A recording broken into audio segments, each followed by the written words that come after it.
Wow, look at that. I love you. I love you, North Carolina. I love you. Unbelievable. You know, it's an incredible thing. The system is rigged, but we're still happy to be together, right? It's totally rigged.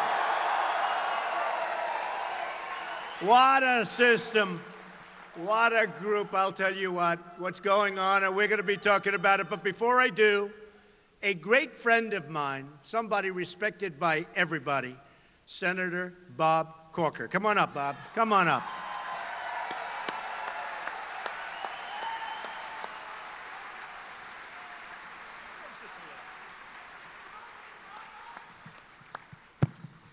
I wasn't going to say anything. I just came to visit. But I have to tell you something. The rallies that I have back home aren't quite like this. Pretty good, pretty tough. Pretty cool. Yeah, this is unbelievable, isn't it?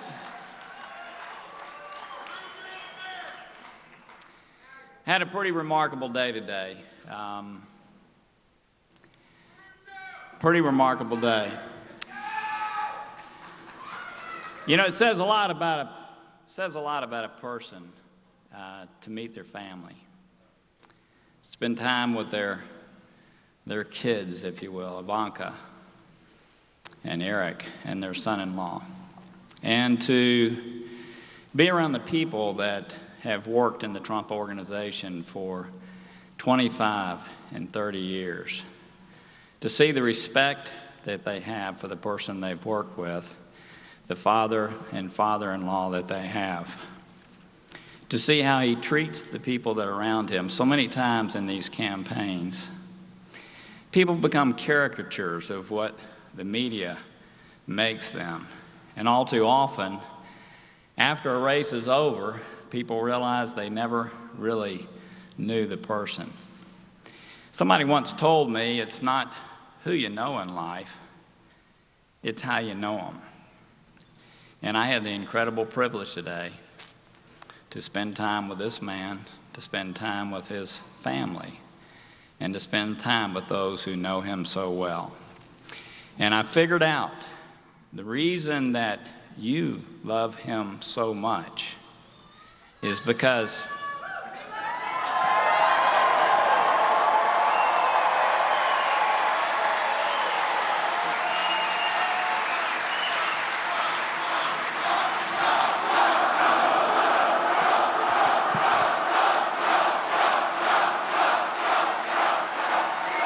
I'm taking up his time. Let me just say this. The reason you love him so much is because he loves you. He loves you, and he wants the best for you, the Republican nominee for President, Donald Trump.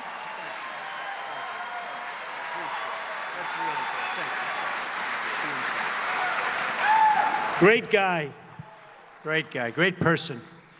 So I have to tell you a few things. Numbers just came out, just now. Number one, we're doing very well in the polls. That's important, okay? Very well. Very, very well. But, you know, the numbers just came out that during the primary system, during the primaries, the Republicans, I wonder why, were up 62%.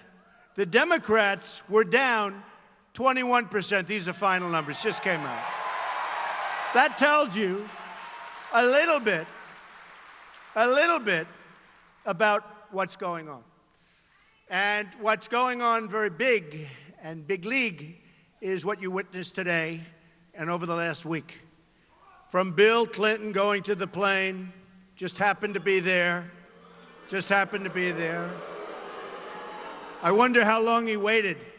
But for Bill Clinton to go to the plane and then to have what happened today, where essentially, everybody thought, based on what was being said, she was guilty. She was guilty.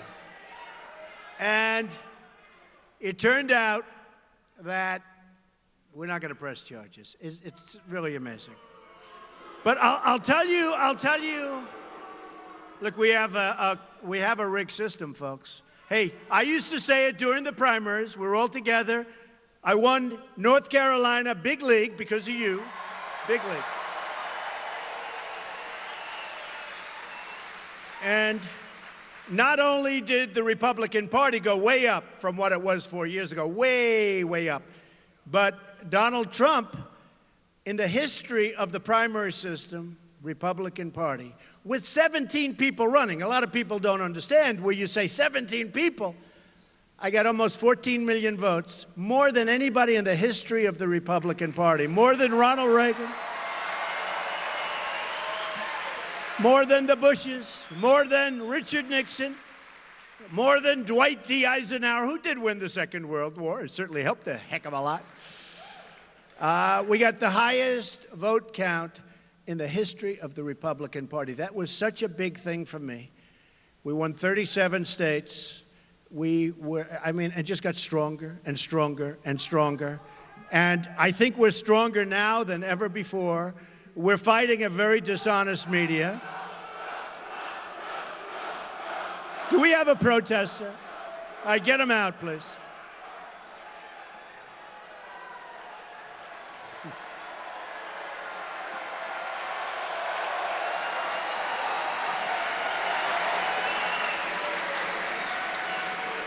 Oh, we love our protesters, don't we? It's the only time I get the cameras to turn. The only time we get those cameras to turn. Look at the size of this place. This is really great. This is really great. Get them out. Get them out. Get them out. All right, thank you.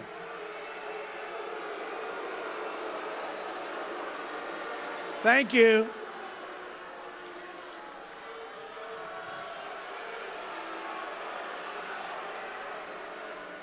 That's all right. Take it easy. Take it easy, folks. You know, if I could speak to these people for a little while, what do we want when you think of it? We want good education. We want a strong military. We want strong borders. We do want the wall. We want to keep our jobs in North Carolina. We want to keep our jobs in North Carolina. I mean, look at what's going on, folks. We're going to build the wall. Don't worry. Who's going to pay for the wall? Who's going to pay? I didn't hear you. Who's going to pay? Better believe it. They're going to pay. They'll be happy to pay. If the right person asks them, they're going to be happy to pay. No problem. If the wrong person, like crooked Hillary Clinton, asks them, they're not going to pay. But she's never going to ask. She's never going to ask. And I'll tell you what. When it comes to trade, and I just got a list of companies that have left North Carolina, and they've gone down to Mexico, and it's a disgrace what's happening. It is a disgrace what's happening, and we're going to stop it, and it's not going to happen any longer. We're losing our jobs. We're losing our manufacturing. We're going to stop the nonsense that's going on, and it's so easy to stop. We will stop it so fast, your heads will spin. Remember that. Your heads will spin. So we'll talk a little bit about trade later. It's so easy. The trade is so easy, folks. It's so easy. The trade of all of them. We're going to knock the hell out of ISIS. We have, by the way,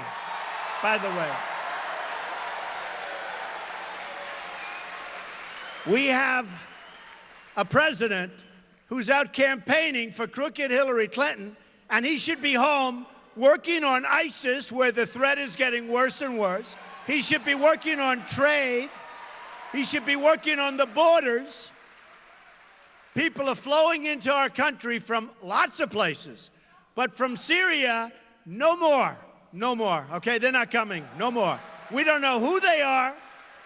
We don't know where they come from. They have no documentation, they have no paperwork, and who knows? Who knows? But you know what? We can't take any more chances, folks. We can't take any more chances. If you look at crooked Hillary, she wants to increase the immigrants coming in from Syria. Again, they could be ISIS. This could be the all-time great Trojan horse. You know the story of the Trojan horse. This could be the all-time great. Look at what one person has done in Orlando. Just take a look. One person. Look at the horror that person has wreaked on our country. The gay community, the LGBT community was just, nobody can even fathom what took place. That's one bad apple. We have many people coming in, and you know what? It just takes a small percentage. But there's something going on, and guess what? We have a leader that doesn't even want to discuss the name of the problem. And the problem is radical Islamic terrorism. And it's a problem. It's a problem.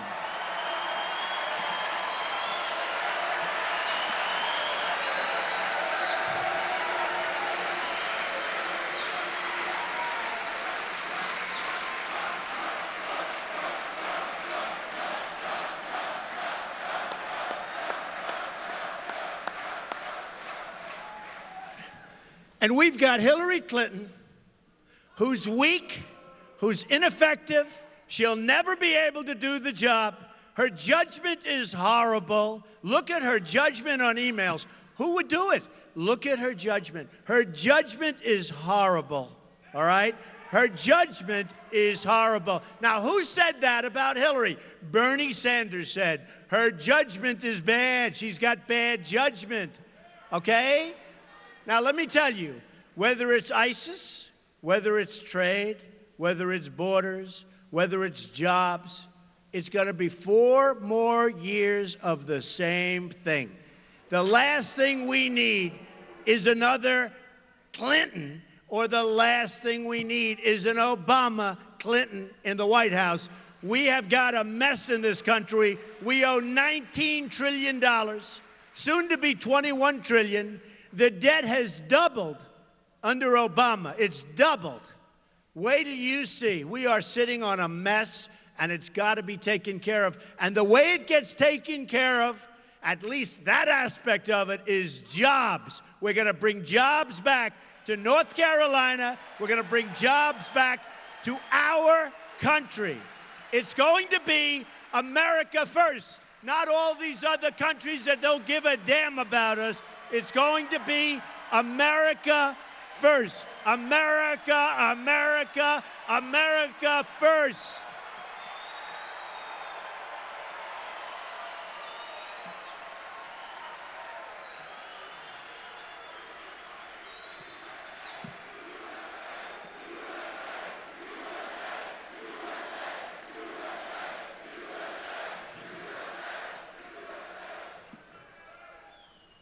We've got a person in the White House that's having a lot of fun. A lot of fun. I watched him today. It's like a carnival act. A lot of fun. Moving around, he has the whole thing. You know, great, great, great. I'm saying this is a president. We need a president who's going to bring us back. We need a president that's not going to be divisive. We need a president that's going to take care of the African American community. Remember that. Remember that. Obama is all talk and no action. We need a president that's going to create jobs for Hispanics who don't have the jobs. We need a president that's going to turn our country around, and Obama cannot do it, and Hillary Clinton will be even worse. Believe me, she will be even worse. I mean, I brought up something last night. I heard they're flying down on Air Force One. Now, Air Force One is a very old Boeing 747. It sucks up a lot of gas, a lot of fuel. Boy, the fuel bill. You turn on those engines, I can tell you, it's a lot of money. I said, let me ask you a question. Why is she campaigning with the plane of the United States? Why is she campaigning?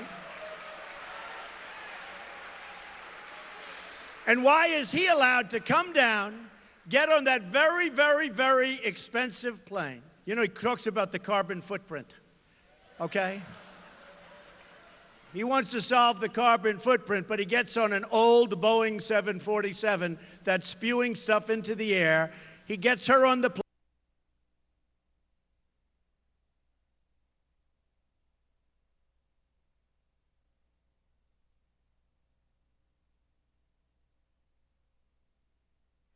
Well, as you can see, we're having some technical problems with this event, but we'll try to fix it and resume our live coverage soon. I mean, I brought up something last night. I heard they're flying down on Air Force One. Now, Air Force One is a very old Boeing 747. It sucks up a lot of gas, a lot of fuel. Boy, the fuel bill. You turn on those engines, I can tell you, it's a lot of money. I said, let me ask you a question. Why is she campaigning with the plane of the United States? Why is she campaigning?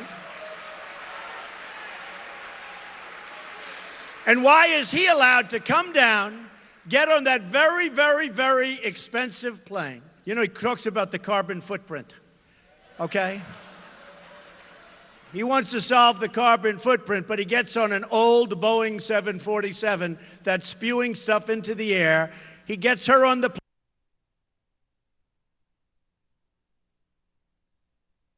Back into the Boeing 747, goes back to Washington.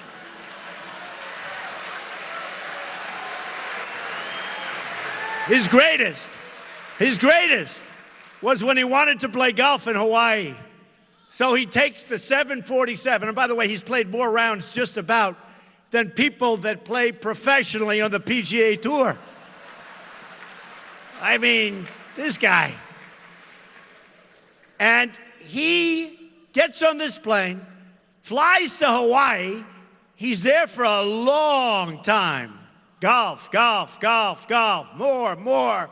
Learning how to chip, learning how to hit the drive, learning how to putt. Oh, I want more. Our country's going to hell. ISIS is laughing at us. They're chopping off heads. They're drowning people in steel cages. And he's out there playing golf with just about as long a trip as you can make from Washington. Then after a long extended vacation, he gets back on the plane, flies back, lands, starts talking about the environment. Okay, give me a break, folks. Give me a break. Give me a break. Now, you know, we need unity in the Republican Party. And I have to be honest, I think I win without the unity. But we need unity in the Republican Party. And for the most part, we have unity. We have some pretty good stuff. And we have some great people, like Bob, who just came up, and so many others, so many senators, so many congressmen and women. We have great people. But we need real unity, and the leaders have to get supportive. And if they don't get supportive, we're going to win anyway. Don't worry about it. In fact, probably I do better without the kind of support that we're talking about, because that's where I'm here in the first place. That's why I'm here in the first place.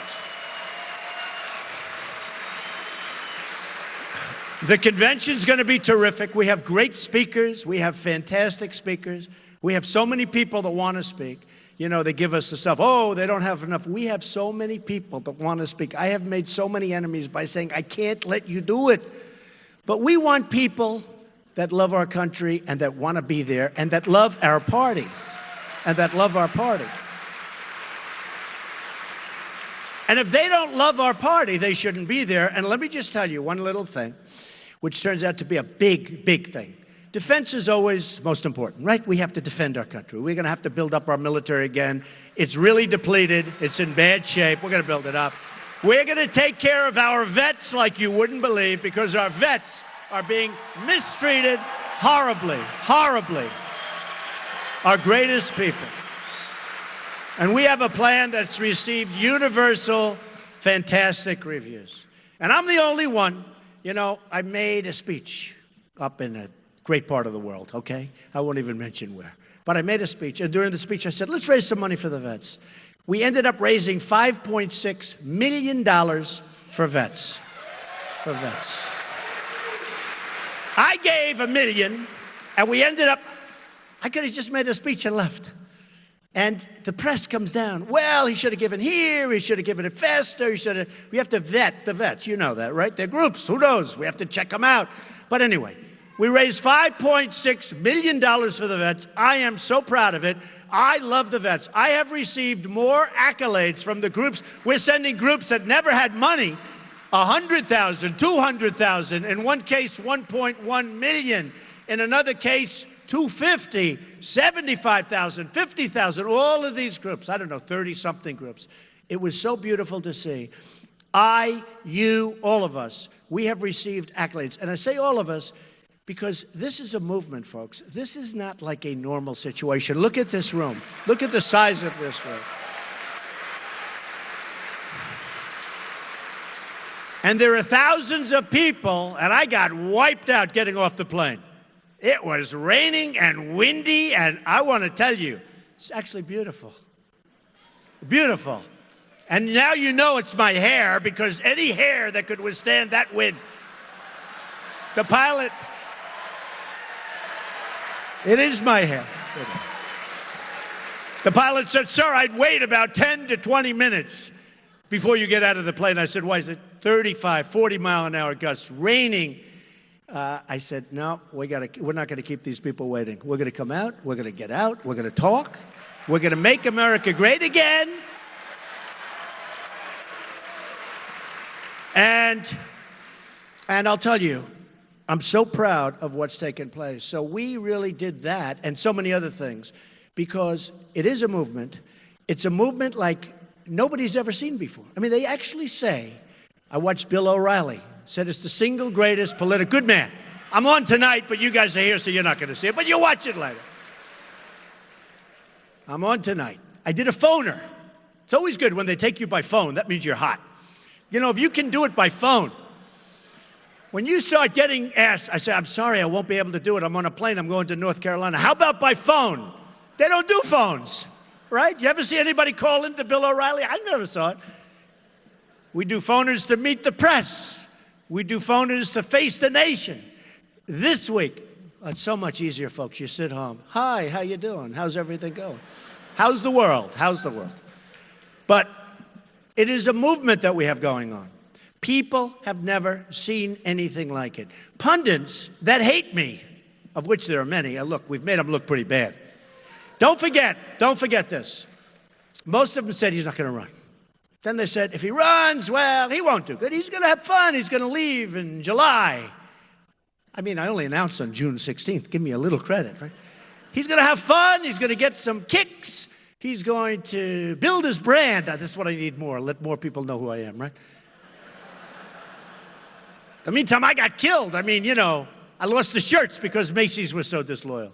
I lost the ties because Macy's didn't like what I was saying about illegal immigration. Okay, can you believe it? I mean, it's not like the most profitable thing I've ever done doing this. I don't care. It doesn't matter to me. It's nice when you don't have to care. But I don't care. What I care about is making America great again. That's much more important. It's much more important. But I've lost, I mean, if you think about it, The Apprentice, I mean, not small stuff. It's a big show. They came to me, they said, we want to renew 2 more seasons. We want to renew you, and we'll pay you anything. It's a lot of money in that stuff when you have a hit show. I've done 14 seasons of The Apprentice. I said to the head person at Comcast, a great guy, Steve Burke, I said, Steve, I'm going to run for president. No, you're not. You got to do The Apprentice. I said, no, I'm going to run for president. You can't do both. You're not allowed equal time. It's called equal time laws. I said, Steve, I'm going to run for president. At least I'm pretty sure, because that was 3 months before. Because I want to tell you, it takes guts to do what we're all doing. But it takes guts to do what I'm doing. Believe me, it takes guts. Not easy. You get hit by dishonesty, and not all reporters are bad. Some are terrific. Some are honest and honorable and good and professional. But a lot of them are terrible. You get hit from 15 different directions on stuff that's very unfair to be hit with. You get hit in so many different ways. And it started off with 17 people, and then it gets down to 1. They made the right choice. Am I doing a good job, by the way? Am I doing a good job? Because I'm a messenger. You know, essentially, I'm your messenger. The message is simple. We're going to take our country back. We're going to have everybody included, folks. We want to include everybody. We want to help African American youth. We want to help African Americans. We want to help Hispanics, Latinos. We want to help everybody. We've got to help everybody. We've got to bring our country together. We've got to bring our country together. So important. When you look at what's going on, and then you look at what's going on with ISIS, where they're blowing up airplanes, where they're doing things that are just inconceivable, that hasn't happened to medieval times. I mean, we studied history, and we loved history. I loved history. Chopping off heads, that's medieval times. Today, it's like a common occurrence. And these are animals. These are animals that have to be stopped. And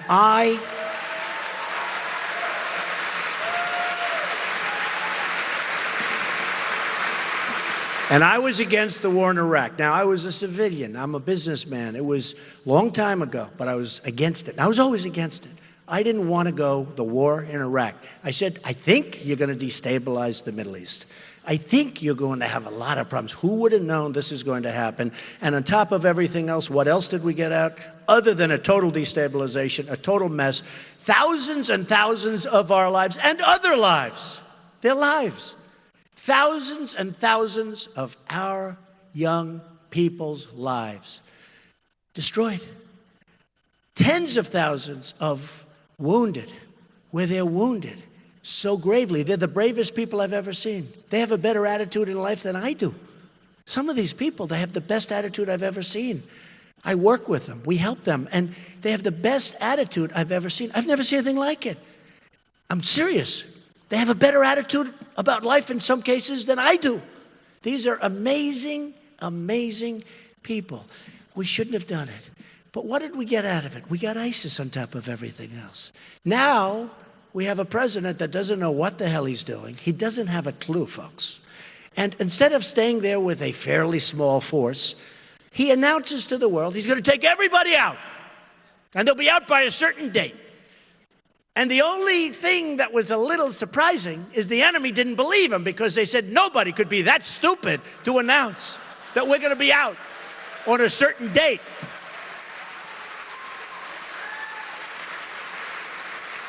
And then that date came and we were gone. We were gone. We shouldn't have been there. We shouldn't have destabilized. Saddam Hussein was a bad guy, right? He was a bad guy, really bad guy. But you know what he did well? He killed terrorists. He did that so good. They didn't read him the rights. They didn't talk. They were a terrorist. It was over. Today, Iraq is Harvard for terrorism. You want to be a terrorist, you go to Iraq. It's like Harvard. Okay? So sad. So sad. Okay? So sad. And we're going to take care of it, folks. We have no choice. We have no choice. It was when they cut off the heads initially, we were all amazed. I think they overplayed their hand. And if they didn't, then we are all fools, because we cannot let them get away with what they're doing right now, terrorizing the world. We're going to be so strong. We're going to be so tough. We're going to be so vicious. And we're going to knock them for a loop. We have no choice.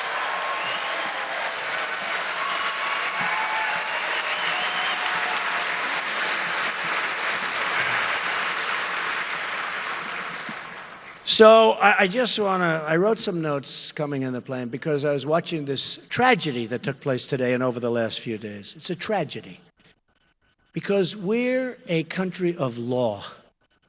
We're a country of order. Other people have been so badly hurt by doing things so much less than crooked Hillary Clinton. So much less. Right? So much less. I mean, you look at so many people have suffered so gravely for doing so much less. Now, does that mean that we expunge their record? Does that mean that we say, all of you people that have been so guilty for so many years, we can no longer accept that as a ruling, because what we've done for her, and she was so much worse than anybody that we're talking about, does that mean that we have to exonerate everybody? We have to take back the punishment that we gave them, because we have a country that's supposed to be fair.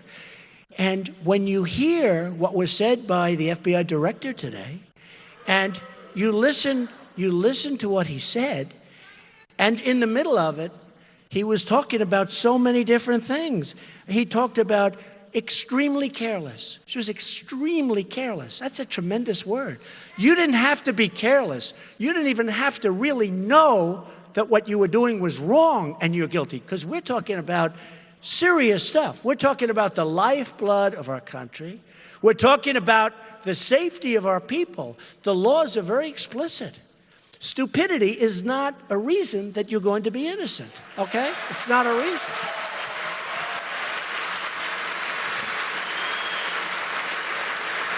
And I don't happen to believe that it was stupidity, okay?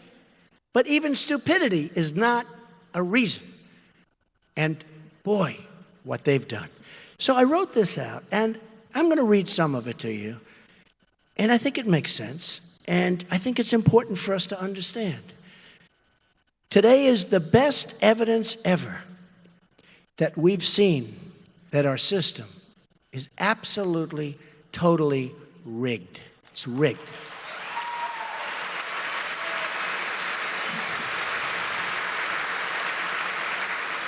And I used that term initially when I was running in the Republican primaries, and I was the first to use it. Then all of a sudden it became a hot term. Everybody was using the word rigged, rigged, rigged.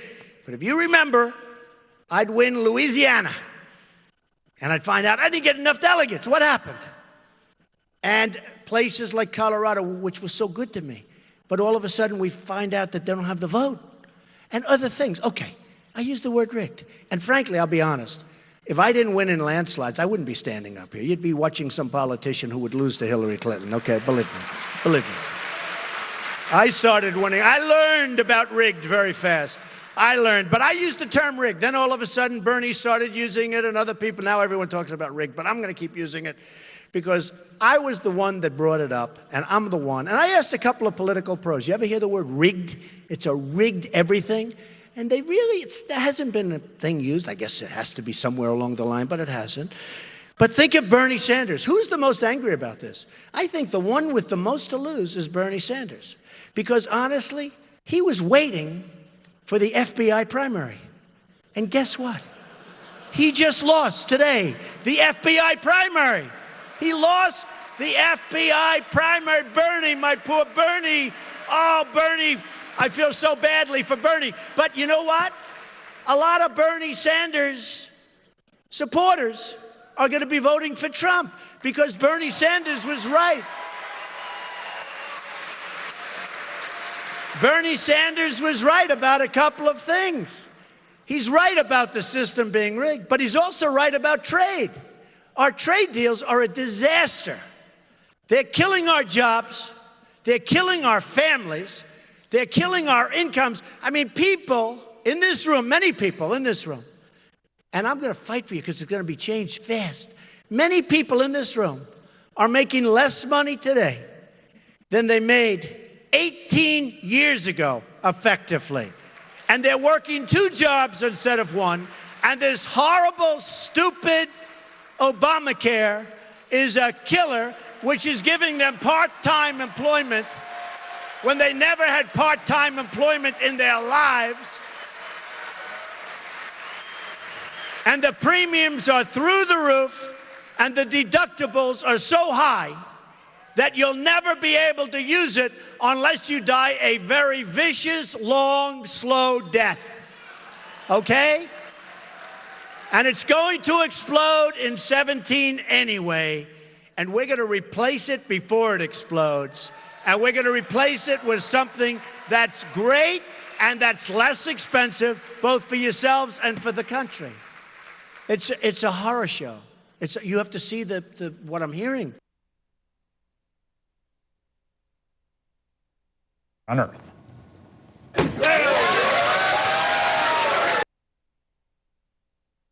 Through Obamacare, Blue Cross Blue Shield raised 60%. You saw that last week. A 60% increase in premiums, Blue Cross Blue Shield, through Obamacare. Now, I hear that on November 1st, they're going to have an increase on Obamacare and health care that is going to set this country in motion. And I mean motion in a bad way. November 1st. So what Obama wants to do, because it's actually election defying, it's election changing. The numbers are bigger than Texas, 60%. The numbers are astronomical. And what they want to do is they now want to take those numbers and move them from November 1st to any time after the election. And we're not going to let them get away with it, folks. We're not going to let them get away with it. So, as I said, today is the best evidence we've ever seen that our system is totally rigged. Hillary Clinton put the entire country in danger. She put the entire country in danger. And Benghazi. And Benghazi. And plenty of other things, by the way. It was confirmed today that she routinely sent classified emails on an insecure private server that could be easily hacked by hostile foreign agents. And we learned that people she emailed were hacked and probably, I think maybe definitely, were hacked by these hostile actors. And these are bad but very, very smart people. A hell of a lot smarter than what we have in Washington, that I can tell you. Our enemies may have a blackmail file on Crooked Hillary, and this alone means that she should not be allowed to serve as President of the United States.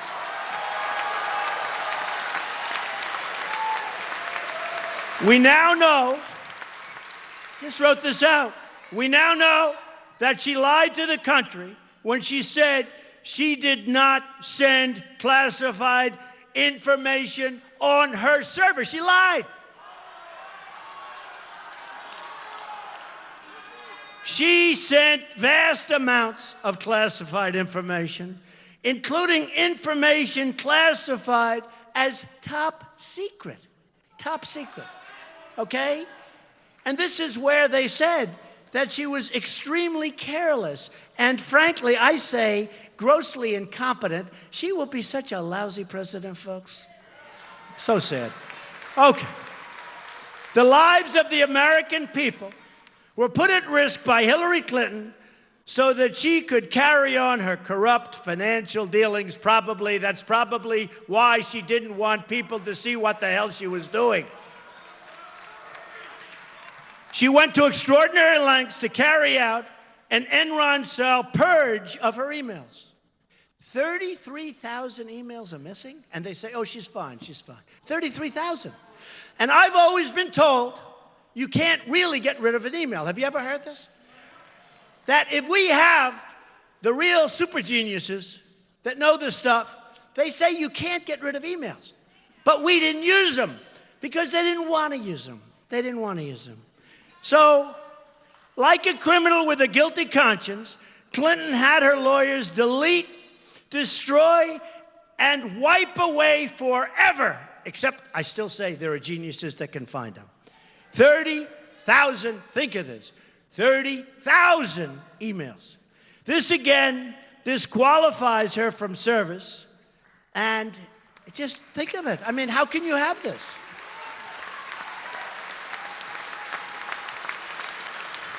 We know now that these deletions included emails that were work-related. One more big, fat, beautiful lie by Crooked Hillary. Any government employee who engaged in this kind of behavior would be barred from handling classified information. Again, that alone disqualifies her.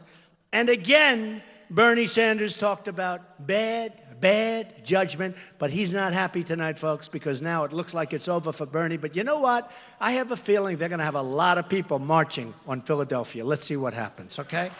Let's see.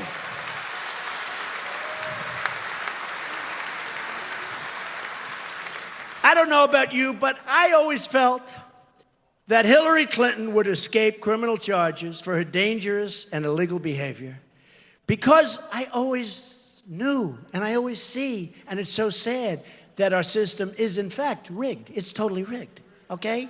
It's corrupt, it's rigged, it's disgraceful.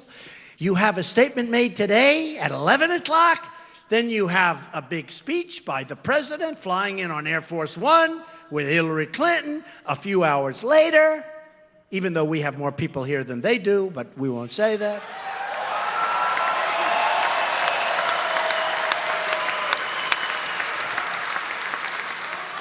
So the AG met with the president, had to, before the announcement. I mean, how about that? Met with President Bill Clinton. How about that deal, right? He's waiting around. He's waiting at the airport. Oh, look, the AG's come. Oh, let me go say hello. 39 minutes. I'm going to talk about the grandkids. He's got 2. I hear they're beautiful. He's got 2.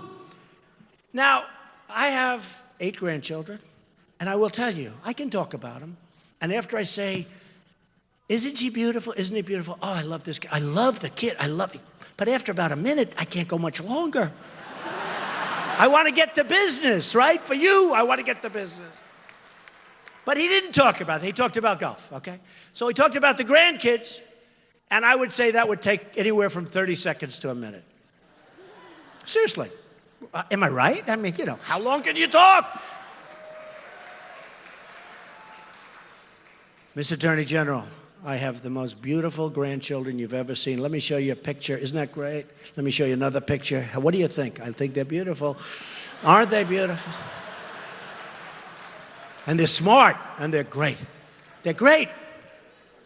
Now he's starting to run out of words. That's 30 seconds. Okay. Now he's going to talk about golf. I know more about golf than he does. You can't talk about golf that long. It just, hey, Jack Nicklaus is the greatest. The greatest, right? He is. Tiger, when's Tiger coming back? Adam Scott's wonderful. He won at Doral. We love Adam Scott. Phil Mickelson, we love. What are you going to talk? You can't talk much longer. A couple of minutes. Okay? I don't think they went over the swing, the technique or anything, right? The plane's too small. Okay? Right? So give the grandchildren 2 minutes. Give the golf 3.5 minutes. That's a long time to be sitting there twiddling your thumbs. What else are we going to talk about? Let's talk about Hillary. Let's talk about Hillary. Did you see today Hillary announced that she may consider the Attorney General? I'm not casting aspersions on anybody, other than Hillary, of course. But she may consider the Attorney General, who's ruling on her case now. Now they're ruling on the case, to continue forward as Attorney General. Now, how do you make that statement when they are going to rule? Because remember what happened. The FBI makes their recommendation, and then still it's up to the Attorney General's office. So Hillary said today, at least according to what I saw on television, which you can't always believe. I actually found it hard to believe she'd say this. But she said today that we may consider the Attorney General to go forward. That's like a bribe, isn't it? Isn't that sort of a bribe?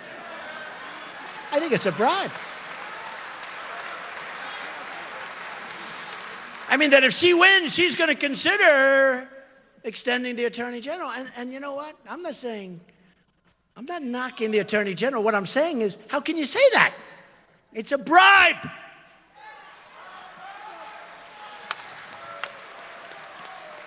I mean, the Attorney General sitting there saying, if I get Hillary off the hook, I'm going to have 4 more years or 8 more years.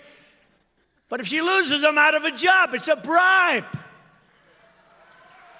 It's a disgrace. It's a disgrace. She is laughing at the stupidity of our system. She is laughing, and so is her husband, Bill, laughing at what's going on. Because, and they've been there before. You know it. They've been there between Whitewater and all of the others. They've been there. Look at her cattle futures. I mean, she did better with cattle proportionately than people that have been in the cattle business all their lives and have made millions in the cattle. She did better than they did, and she never did it before. I wonder how that happened. Okay? She's Crooked Hillary, folks.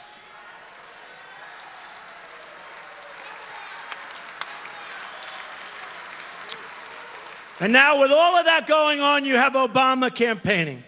And he's campaigning, and this was set up a long time ago, and he knew that the FBI was going to do this because it would have been very uncomfortable for him to campaign with her, actually, if they didn't take a pass on Crooked Hillary. So they take a pass. They announce they're not going to press charges. Lo and behold, a few hours later, let's have a press conference. Let's do a speech together.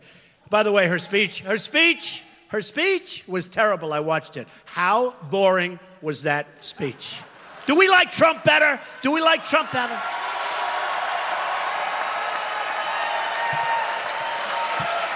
Now, let me just tell you, because the word temperament comes in. She says, he's got a very strong temperament. I got to tell you the truth. Chopping off heads, losing thousands and thousands and thousands of people to these savage animals, right? We need somebody with a tough temperament. It's time. It's time. And I'll tell you, whether it's on trade, whether it's on military, whether it's at the border, the last person these other countries want to see as president of the United States, because I'm going to be fighting for you, not fighting for them. I'm going to be fighting for you, is Donald J. Trump, the last person.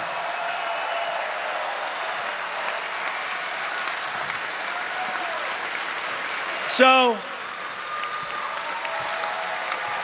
the last person.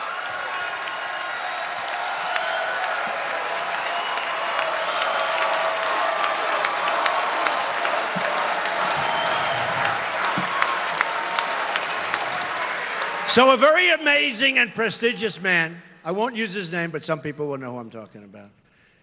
I was at his house, and he said, Donald, I thought you were totally wrong. I thought you were much too tough on China. I thought you were much too tough on Japan.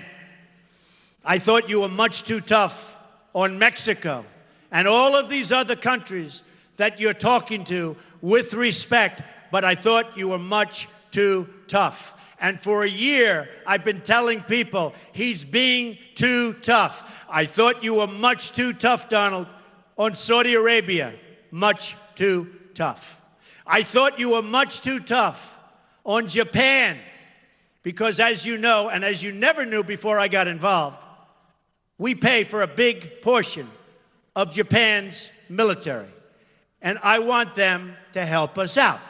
This isn't 40 years ago. This isn't 30 years ago. They're sending cars to us by the millions. And believe me, we don't need more Iran deals done by incompetent people. We need smart people. We need great negotiators. And believe me, I'll head it up. And I know what I'm doing. But we have the greatest negotiators in the world, and we don't use them.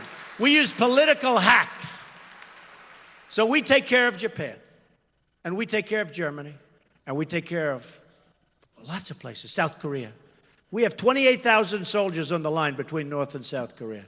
South Korea, order a television. See if you can buy one in the United States. You know what the answer is? You can't. Order other things, many other things. See if you can buy them. Hey, who just moved to Mexico, right? Who just moved to Mexico from Indiana, the great state of Indiana that gave me another great victory, right? Carrier. So we don't make that anymore. So Carrier's moving. By the way, I would tell the people at Carrier, love you people. Every time you make an air conditioning unit and enjoy your beautiful factory, you're going to send it through that border, which is now a very strong and secure border, and you're going to pay 35% tax. And you know what? They're not leaving. They're not leaving, folks. They're not going to leave. Now, Hillary Clinton won't say that. And I'll tell you, the press doesn't treat it right. One person actually at the New York Times, David Sanger treated it right, along with Maggie. They wrote a story that was pretty accurate, about 82%.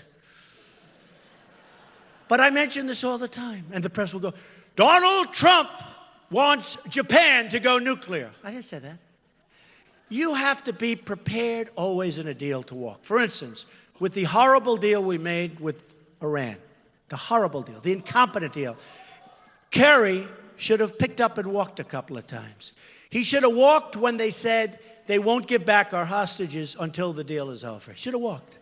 And then he should have walked, doubled up the sanctions, and by the time they landed back in the United States, they could have turned the plane around. You would have had those hostages back instead of waiting for years.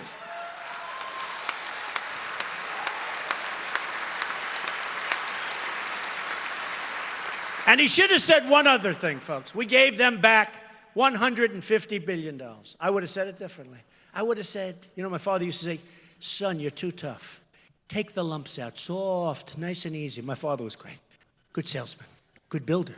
He loved to build houses. He was a good builder. I learned so much from him. And he was a great guy, a lovely guy. I loved my father.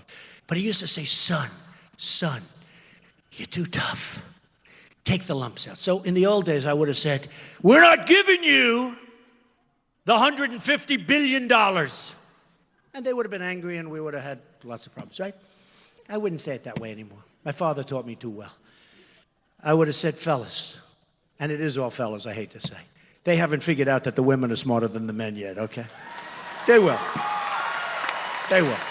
It'll take about 150 to 200 more years, but they're going to figure it out, okay? Then we're really in trouble. Can you imagine? Because the Persians are great negotiators, and they totally out-negotiated. So I would have said, fellas, do me a favor, we have a problem. We have a bad budget that was just passed. The omnibus budget, disaster. We're going up to $21 trillion in debt. We don't have the money. I'm sorry. I apologize. I won't be able to pull it off. I'm not going to be able to give you the $150 billion back. I can't do it. I want to do it so badly. And you're right. You should get it. You should get it. Oh, you're right. But we don't have the money. I'm sorry. And they'll go crazy. And then we leave. And we say, to hell with them, double up the sanctions again. And they'll say, we'll drop the $150 billion. We have rank amateurs dealing for us. I have the greatest businessmen in the world, Carl Icahn, many, endorsing me. We're going to bring so much back. We have right now, I say it's $5 trillion. The government says $2.5 trillion, but it's a lot. In other places, in other areas across the seas that we want to bring back. My tax plan, which cuts taxes for everybody, by the way, including business and middle class in particular.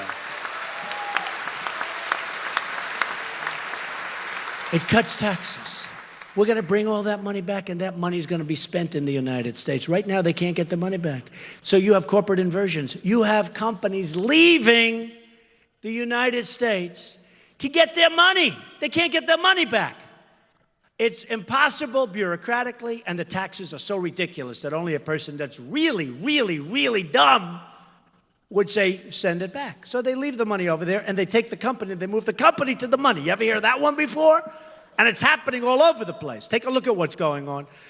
And it's going to end. It's going to end. We're one of the highest taxed nations in the world. We're cutting the hell out of taxes. We're cutting the hell out of these ridiculous regulations which are destroying our businesses, destroying our businesses.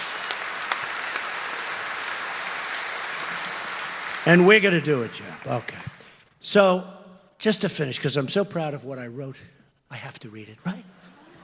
I love it. I actually love writing. People don't realize, you know how many #1 bestsellers I've had?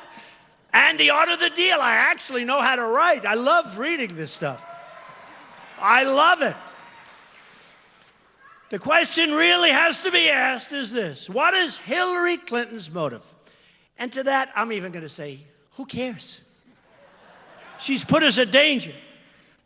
And some people say that it's corrupt financially.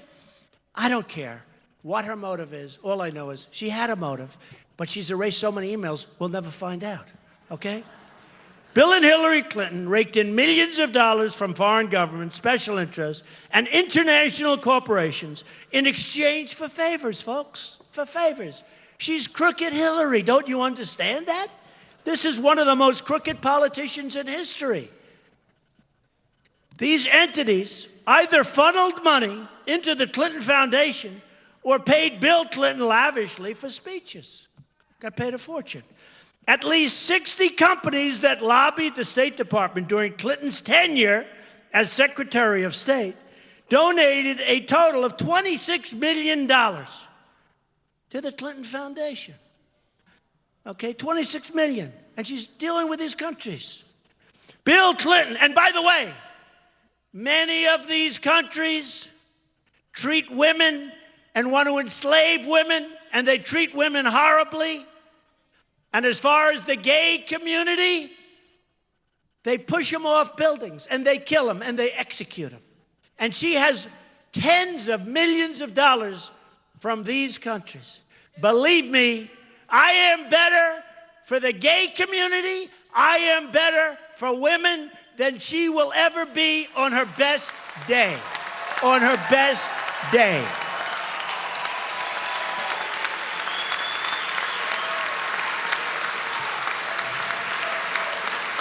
Bill Clinton was paid a fortune to deliver a speech in Moscow, Russia, while Hillary Clinton was in charge of the Russian reset, another disaster.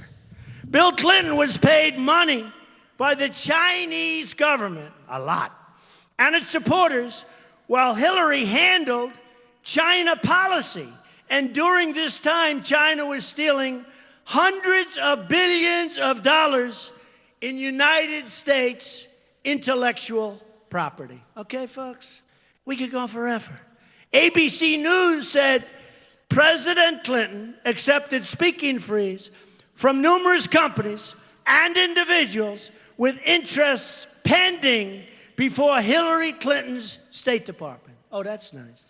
That's nice. International Business Times said governments and corporations involved in the arms deals approved by Clinton State Departments have delivered, listen to this, have delivered, her State Department, she's approving deals, have delivered between $54 and $141 million to the Clinton Foundation. $141 million. Are we, what's going on here? To the Clinton Foundation, as well as hundreds of thousands of dollars in payments to the Clinton family. Then, when Hillary left the State Department, she was paid $21.6 million for speeches delivered in less than 2 years. That's not bad, $21 million for making speeches. And she's a boring speaker. She's terrible. Think what I could make. Oh, man, what I make. She's a terrible speaker. She got $21.6 million for speeches. And she refuses, because Bernie Sanders knows this better than anybody, she refuses to give up the text of the speeches. I don't know what's in there. Hey, I don't care if she gives it up, because I understand her. And I understand many of the people that are her supporters. And by the way, many of them are friends of mine. And they're going to own her, folks. They're going to own her. Don't forget, I used to be on the other side of the equation. I used to be establishment. Then on June 16th, I ran. And everyone said, oh, he's no longer establishment. He's not supposed to be running. He doesn't need our money. That's terrible. And I put up $55 million approximately in the primaries and won, big league, and then, and I'm putting up money now, but I'm raising a lot of money for the party, and it's good, it's really good. We're gonna win this thing. We're gonna take this country back from these thieves and these crooks and these horrible presidents, these phony presidents. And I mean it when I say, when Obama can take all of this time off, when you have bombings all over the place and you have ISIS as an example, and all of the bad deals, when he can take that kind of time off to spend it with Hillary Clinton, with the seal of the president in front as she stands there. She doesn't look presidential to me, folks, I can tell you that. She doesn't look presidential to me. Hillary also had reason to hide her foreign policy disasters and the decisions that went into them. Her push for regime change in Libya, Egypt, and Syria has been a total and complete disaster. Her Iraq policy has been catastrophic.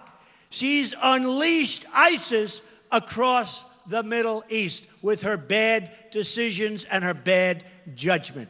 And she's going to do nothing about it because she's a weak, weak person. She doesn't have the strength and she doesn't have the temperament, believe me. Just going to be more of the same, folks, more of the same. In 2009, before she took office, Libya was cooperating, Syria was under control, Iraq was seeing a reduction in violence, and Iran was being choked, absolutely choked, financially. They were dying.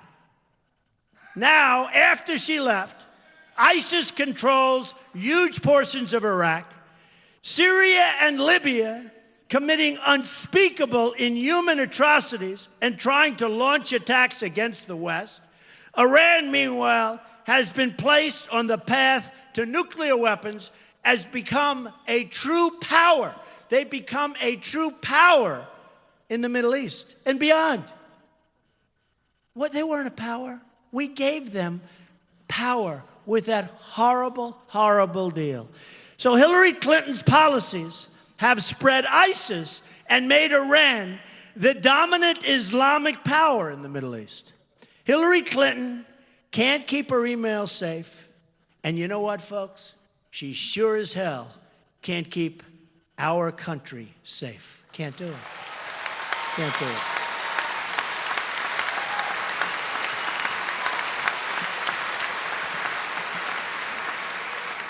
So I want to thank the people of North Carolina. It's been such an amazing run for me.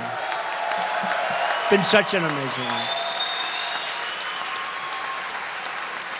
We've had a lot of good times. We've had a lot of fun. We've had a lot of speeches. We've had a lot of good times together, though, seriously. And look, we need change, not Obama change. Remember Obama used to go, we need change. It sounded so good. Everybody thought, and I actually thought he'd be a cheerleader for the country. I thought he'd be a cheerleader, and he's really turned out to be a very divisive person, okay? We need change.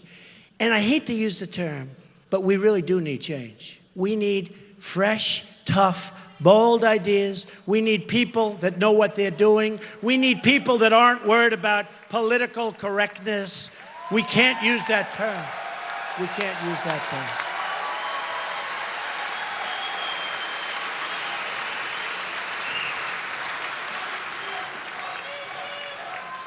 And I watched Obama a week ago spend a whole speech on talking about why he shouldn't necessarily have to say radical Islam, why he shouldn't do it. That's what the problem is, and he doesn't even know it. I don't even think he knows. Honestly, folks, I don't think he has a clue. I don't think he knows what the hell is going on, okay?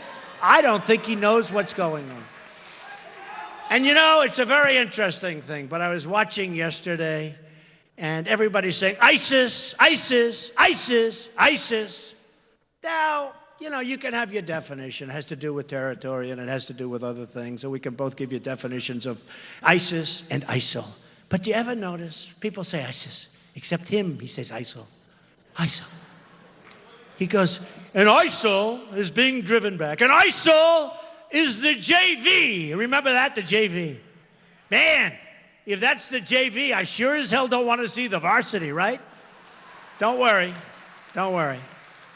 If I win, they'll be the JV, and then they'll go down to first grade pretty soon, folks. But he says ISIL, and you know, it's almost like he does it to make people upset. I've had so many people say, why doesn't he just say ISIS? Forgetting about definitions. And actually, some friends of mine that are very, very good on the subject say ISIS is actually more accurate. But who knows? But everybody says ISIS. Say ISIS. It'll be so nice, right? Right? Don't say ISIL. And ISIL will be driven back. You know, it's always, ISIL will be driven back. In the meantime, it's a disaster. It's totally a disaster. Remember this, and I said it before. Our military is depleted at a time when probably in the history of this country, we need strong military. We are going to win North Carolina.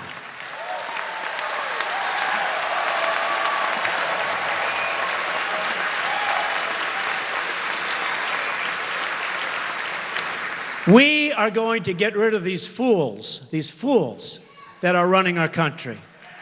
They're fools. We are not going to go 4 more years that even the FBI today talks so horribly about this person, to a point where you said, how can you possibly say no charges? What they said and what he said today was so bad. So here's what we're going to do. We're going to start winning again. We're going to win so much. You're going to be so sick of winning, folks. Oh, you're going to be so angry at me. You're going to be so angry at me. You're going to have your lieutenant governors here. You're going to have your head of the Supreme Court who's here. These are great people with great, where are they? Are they around here someplace? They're here. Stand up. Come on, stand up. Beautiful. These are great people with great reputations. I will tell you, outside of North Carolina, they have great reputations, okay? And you're lucky to have them. But here's what we're going to do. We're going to start winning again. We're going to win at every level. We're going to win with our military. We're going to take care of our vets, and we're going to really take care of our vets. And it's not even a question of money. It's a question of competence. We're spending so much money, and it's corrupt. It's a corrupt enterprise. The Veterans Administration, you look at what's going on in Arizona with the VA. It's a corrupt enterprise. So we're going to start winning. We're going to win on the Second Amendment. We're not going to let people take our guns away.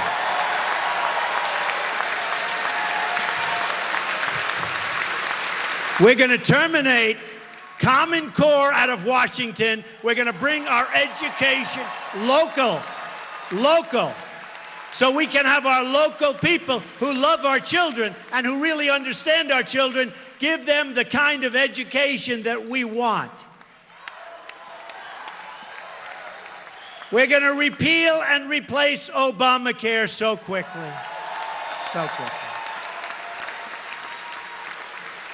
We're going to create strong borders. We're going to build our wall. We're going to stop drugs from flowing into our country like water. It's flowing into our country like water. We're going to protect our states. We're going to protect our youth and others from the drugs that are flowing through the southern border. We are going to make the greatest trade deals anyone's ever made. We're going to bring our jobs back. We're going to bring manufacturing back. We're going to be selling things to other countries. We're not going to let countries come in and take advantage of us, take our companies out, sell their goods with no tax, with no nothing, and then when our manufacturers want to go to China and other places to sell their goods, they can't get their goods into the country because the Chinese say, we don't want your goods. So they dump onto our land, and they dump their steel, and they dump their aluminum, and they destroy our factories, and they destroy so much. And you know what, folks? We're going to end up doing our own products, largely, again. And you know what? Let me tell you, our products, and I am not for isolation. This is only if they don't behave. But they devalue their currency. They make it impossible for our companies to compete. Every time we start to do well, various countries that are grand masters, they start devaluing their currencies, and our countries go from, boy, I'm feeling good today, to, oh, here we go again. You can't compete. It's cheating. It's a big form of cheating. We are going to take care of our manufacturers, and we're going to start making product again. And let me tell you something. We may pay a little more for the product, but we're going to have all those jobs that make the product. In the long run, we're going to be much better off. Much better off.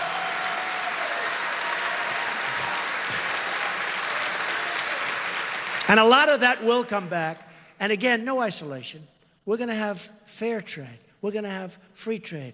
One of these people sitting right up there asked me the other day, what do? Do you call it fair trade? Do you call it free trade? It's all good. I can give you 10 different names for trade. Here's what I call it. We're going to make great deals for our country. I don't care if it's fair, if it's free. I don't give a damn what it is. We're going to make great deals for our country. Okay? We're not going to let happen what's been happening. So, folks, We're going to start winning again. We're going to win so much. You're going to be so sick of me.